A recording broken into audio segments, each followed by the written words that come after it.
Right. So I think it's time for a change of air, and it's time to introduce our beast of the week, Jessica Lessin. Jessica Lessin is the voice of Silicon Valley and the ultimate disruptor in media. As the founder and the CEO of The Information, she's transformed how we consume tech and business news. She's a former star reporter at the Wall Street Journal who saw a gap in the market for deeply reported, subscription-based journalism, and she filled it with a publication that's become essential reading for tech insiders and beyond. If you work in tech, you simply have to read The Information. Jessica, it's great to have you on the pod. I love The Information. I read it all the time. In fact, there's so much coming at me all the time. I don't read all of it, but I read as much as I can. And I've often wondered why Silicon Valley isn't covered more. These founders and their companies have changed our lives. Why did you decide to cover them? Well, thank you, Joanna. It's great to be here with you too, Sam. I decided to cover them for that reason. I mean, these are the titans of industry who are affecting the way we live, the way we work, culture. And frankly, Joanna, back when I started The Information 10 years ago, they were not covered well. They were put on magazine covers and called kings. And I just simply thought, no, they need to be scrutinized and their businesses need to be scrutinized. And yes, they're mostly men. Right. But it used to be that there were a couple of household names. There was Bill Gates. There was obviously Steve Jobs. I read something in the Beast this week that had an email from Mark Zuckerberg referring to himself as the most famous millennial in the world. In fact, I'm going to read it. It said, while our company has a special role in the lives of this generation, this is likely particularly important for how I show up because I am the most well-known person of my generation. And I just thought, how extraordinary. I know you've spent a lot of time with Mark. Talk about the dominant characters now.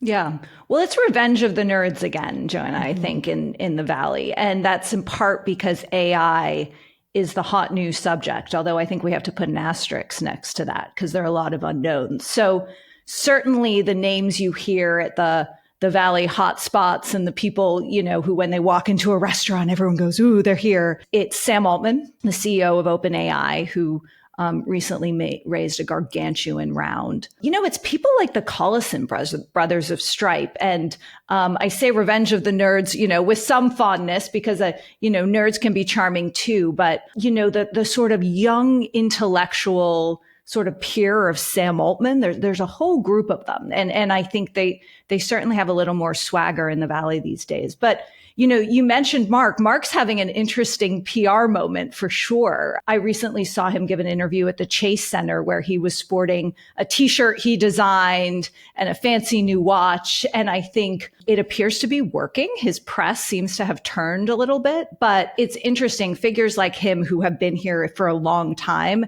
seem to rise and fall in their popularity. And I think he's probably very close to another peak of that, which is fascinating. And you have characters like Jensen Huang, the CEO of NVIDIA, someone, who we would not have been talking about a couple years ago. But, thanks to just the demand, he makes the chips that power AI computing and are in very, very tight demand. And he's got a signature leather jacket and he's been signing autographs at developer conferences. And so there is a little bit more of that rock star swagger coming back to the Valley these days. Now, whether that's a sign of something bad or good, we could debate. I wanted to talk about, just kind of put this in the context of current events a little bit, because we're right here recording this on the precipice of Hurricane Milton. We don't know what it's going to do to Florida. And I wanted to talk about the spread of dangerous disinformation across tech platforms and who we're holding responsible for that. Because,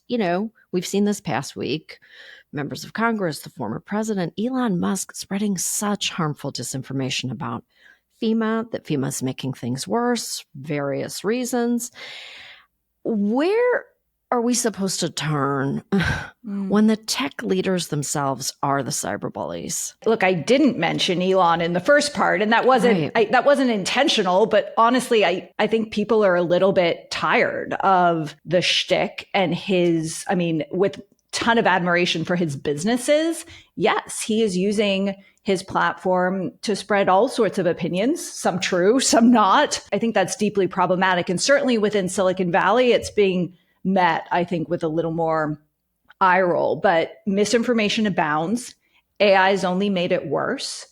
And, the platforms, they have their safety teams. They have their kind of talking points about what they do and don't moderate.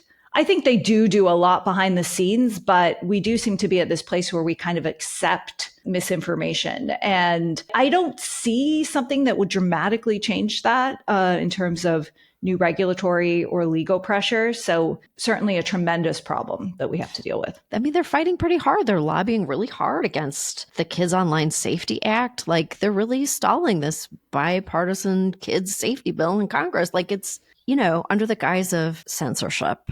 And I don't know how to put the horses back into the barn. I think on the kids issue, Sam, we'll see some action. I mean, New York and California have meaningful legislation. New York's, I think, went into effect. We saw Instagram create separate youth accounts that sort of have different default settings, something they resisted doing for a long, long time, and they just did it. So I'm a little more optimistic that might be an area. But I agree. They're launching big fronts to kind of keep their status quo, and it will be up to getting anything done in Washington to change that.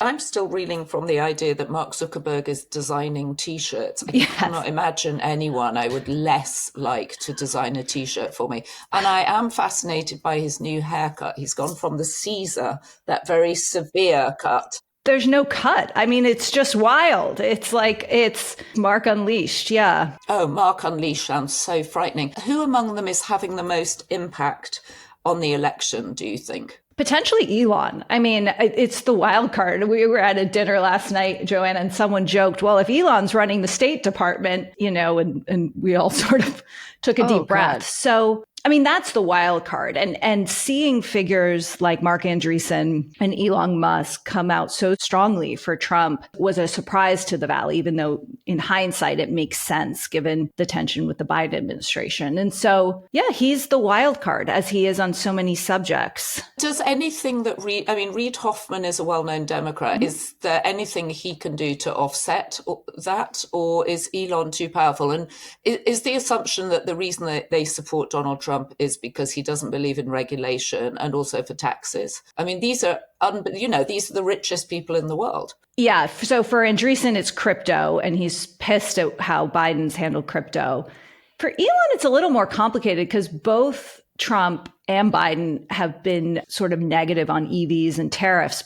Tesla is the most important source of his wealth. But I think it's a calculus that he can influence Trump more than he could influence Harris. And so that's what you're seeing too. And justifying these endorsements, these tech leaders are saying, well, I have Trump's cell phone. They're actually saying that. So, time will tell. Are Reid and some of the liberal side of the Valley making a difference?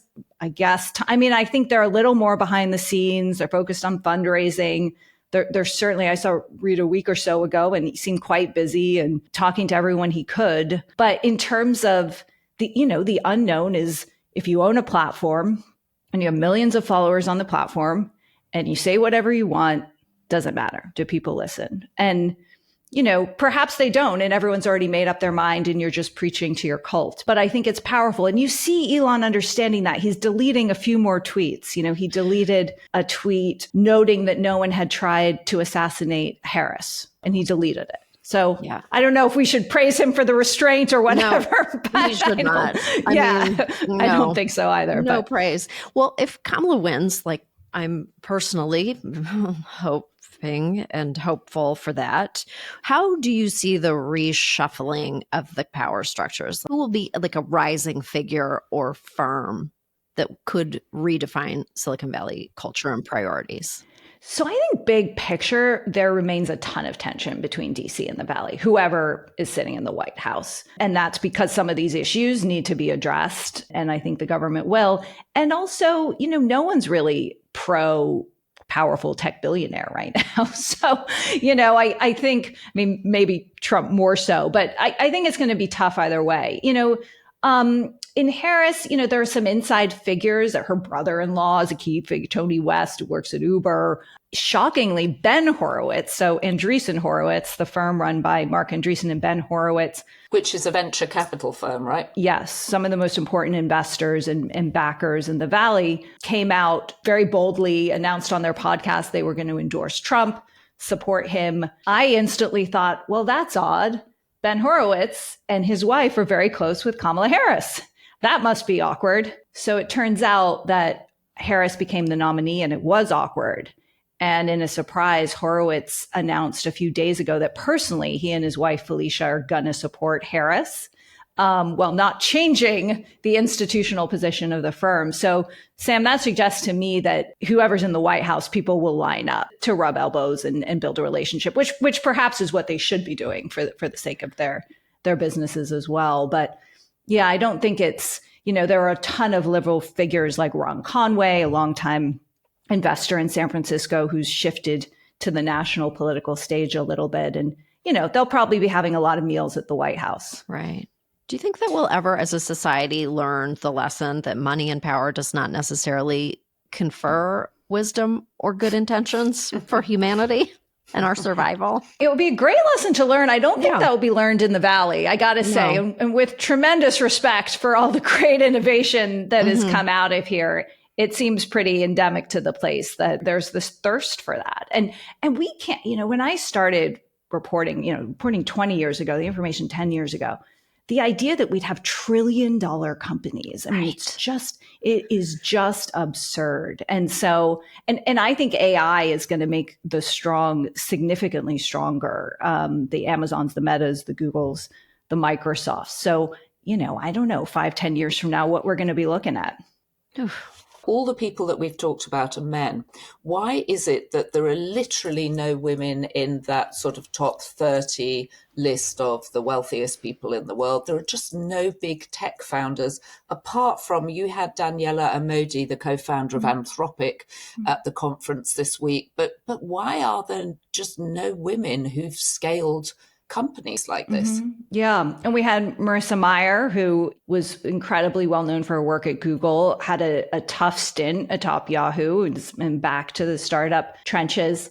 Oh, Joanna, what a question. I mean, some of it is just this pattern recognition of who gets backed. You look for the proven founder, you look for the pattern recognition. If it's Revenge of the Nerds, you probably have fewer women, although we know plenty of female nerds as well.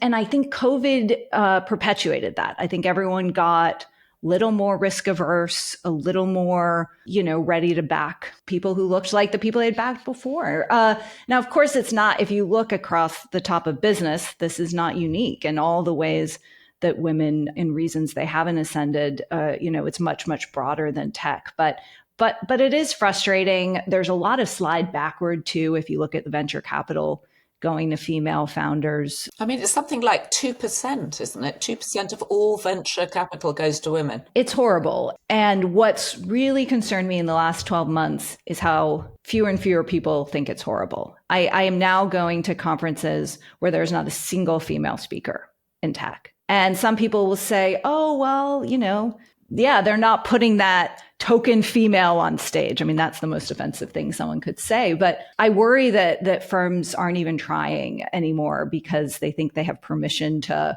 focus on their core or something like that. So got to be hopeful. There's obviously tremendous talent, but I think we have to continue calling it out and calling out the companies that aren't even promoting. I mean, we had a great panel with C-suite leaders from Airbnb and Square and PagerDuty, and I thought they were incredible. And I thought, wow, these women could certainly run companies, and hopefully one day they will. Yeah, it's an extraordinary mixture of the future and the past, isn't it, in the Valley? Yes, but it can change quickly in the sense that the Valley just rides these waves, and they ride them really fast. And so, DEI, and then they were all in DEI, and now we're in more of an anti-DEI, and now, so everything just happens at super speed because the culture spreads quickly and there's that FOMO mentality. So I think things can change quickly if there's pressure too. Well, I'm hopeful that Melania, who's leaning into blockchain, apparently, according to her book, Sam has got very excited about She and her that. team have built 2 blockchain verticals to optimize the customer experience on melaniatrump.com. So I think we're going to be okay. MelaniaTrump.ai has got to be a thing soon. I mean, if she doesn't own that, well, how is she not, she's got to stay ahead. Blockchain was so 3 years ago. Oh boy. From your lips to God's ears, Jessica Lessin, congratulations on what you have built at The Information, and thank you for coming on the pod. Thank you so, so much. Thank you for having me.